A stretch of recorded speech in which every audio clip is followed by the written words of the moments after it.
Hi friends, అందరికీ దసరా పండుగ శుభాకాంక్షలు. నేను మీ కొండా మోహన్.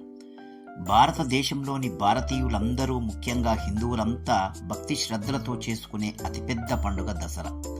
ఈ దసరా పండుగ మనకు చెప్పే జీవిత సత్యమేమిటంటే, ఎప్పటికైనా చెడుపై మంచికే విజయం దక్కుతుందని.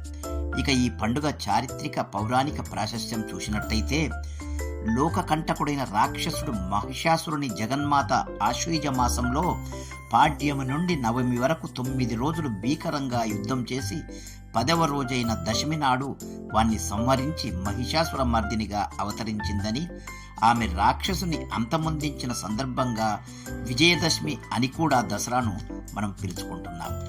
ఇక త్రేతాయుగంలో రామరావణ యుద్ధంలో శ్రీరాముడు రావణుని వధించిన రోజును దసరాగా జరుపుకుంటూ ఉత్తర భారతమంతా ఈ రోజున రావణ దహనాన్ని ఆనందంతో విజయోత్సాహంతో జరుపుకుంటారు. అంతేకాకుండా ద్వాపరయుగంలో పాండవులు అరణ్యవాసం పూర్తి చేసుకుని 1 సంవత్సరం అజ్ఞాతవాసం గడుపుటకు వారి ఆయుధాలను జమ్మి చెట్టు పైన భద్రపరిచినారు. అజ్ఞాతవాసానంతరం జమ్మి చెట్టుకు పూజలు చేసి మరియు తమ ఆయుధాలకు పూజలు చేసి వాటిని తీసుకున్న రోజుగా కూడా పురాణ కథనం. పాండవులు గోగ్రహణం యుద్ధ విజయానికి ముందు వారికి పాలపిట్ట కనిపించినందున దాన్ని శుభ శకునంగా చెప్పబడింది. అందుకే తెలంగాణ ప్రజలందరూ దసరా పండుగ రోజు కుటుంబ సభ్యులతో ఉదయం గుడికెళ్ళి తర్వాత జమ్మి చెట్టుకు పూజ చేసి పాలపిట్ట దర్శనం చేసుకుంటారు. అంతేకాకుండా ఆయుధ పూజ, వాహన పూజ కూడా చేయడం అప్పటి నుండే ఆనవాయితీగా వస్తుంది. ఇక జమ్మి చెట్టును పూజించిన తర్వాత జమ్మి ఆకును బంగారంగా భావించి పెద్దలకు సమర్పించి వారి ఆశీస్సులు తీసుకోవడం ఆనవాయితీ. ఎందుకంటే జమ్మి చెట్టు లక్ష్మీప్రదమైన వృక్షమని, దాన్ని పూజించిన సకల ఐశ్వర్యాలను ప్రసాదిస్తుందని పురాణాలు చెప్తున్నవి. ఇక ఈ దసరా పండుగకు పెట్టింది పేరు మైసూరు నగరం. ఏనుగు అంబారీలపై రాజవంశీకులను ఊరేగిస్తూ పురవీధుల్లో ఊరేగడం, మైసూరు కోటను విద్యుత్ దీపాలతో అలంకరించడం ప్రపంచ ప్రసిద్ధిగాంచింది. కలకత్తా నగరంలో దుర్గామాతను వాడవాడనా నెలకొల్పి అంగరంగ వైభవంగా పూజిస్తారు. తెలంగాణలోనూ 9 రోజులు ఆడపడుచులు బతుకమ్మ పండుగను, శరన్నవరాత్రులను జరుపుకొని 10వ రోజున విజయదశమిని అత్యుత్సాహంతో జరుపుకుంటారు. ఇక్కడ అక్కడ అని కాకుండా దేశమంతా ఈ పండుగను ఘనంగా జరుపుకుంటారు హిందువులు. మన పురాణ ఇతిహాసాలలో చెప్పబడినట్టుగా ఈ పండుగలను జరుపుకోవాలనడంలోని ముఖ్య ఉద్దేశం ఏమిటంటే, సమాజ సంక్షేమం, ప్రకృతి పరిరక్షణ, అంతిమంగా మానవజాతి మనుగడ మరియు లోక కళ్యాణమే.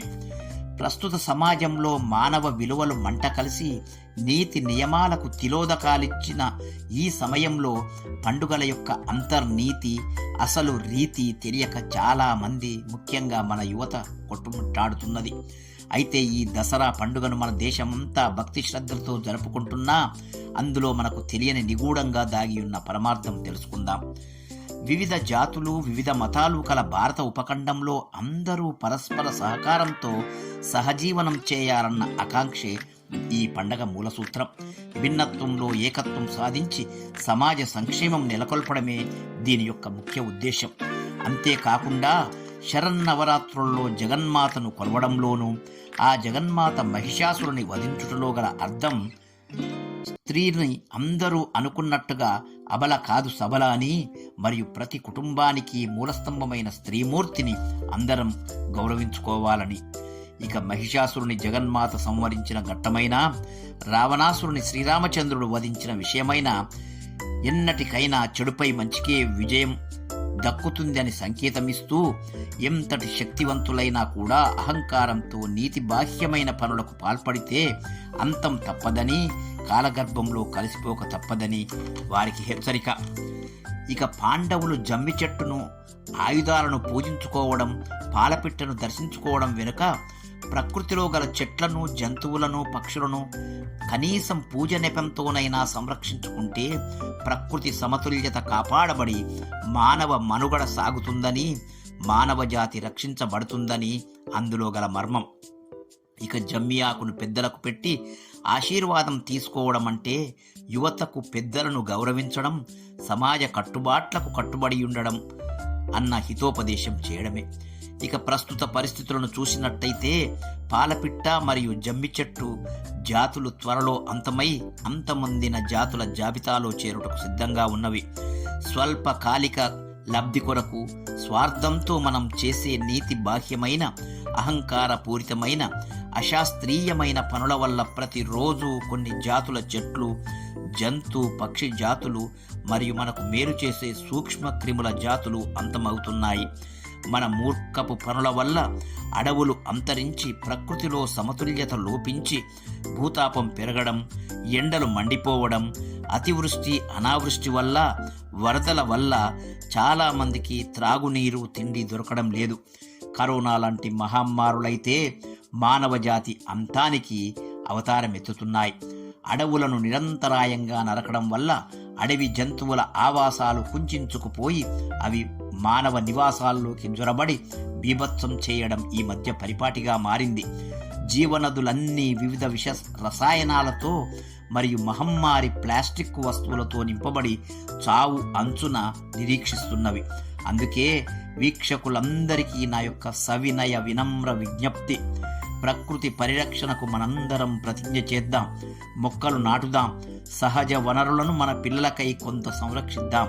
మంచి చెడులు మన పిల్లలకు వివరించి చెప్పి బాధ్యత గల పౌరులుగా తీర్చిదిద్దుదాం. ఇదే ఈ దసరా పండుగ యొక్క అర్థం, పరమార్థం. మిత్రులారా, చివరగా ఒక్క మాట. మన తెలంగాణ రాష్ట్ర ప్రభుత్వం జమ్మి చెట్టు, పాలపిట్టలను రాష్ట్ర చిహ్నాలుగా ప్రకటించి వాటి రక్షణకు పూనుకొని కఠినమైన చట్టాలు తెచ్చినది. పాలపిట్టను బంధించిన పాలపిట్టను గుళ్ళల్లో, వీధుల్లో దసరా సందర్భంగా డబ్బులిచ్చి చూస్తూ ప్రోత్సహించినా వన్యప్రాణి సంరక్షణ చట్టం 1972 ప్రకారం పాలపిట్టను బంధించిన వారికి, చూస్తూ ప్రోత్సహించిన వారికి 3 సంవత్సరాల వరకు జైలు శిక్ష పడగలదు. కావున పాలపిట్టకు పంజరం నుండి స్వేచ్ఛ కల్పించుదాం. వన్యప్రాణుల పట్ల బాధ్యతతో మెలుగుదాం. జై హింద్.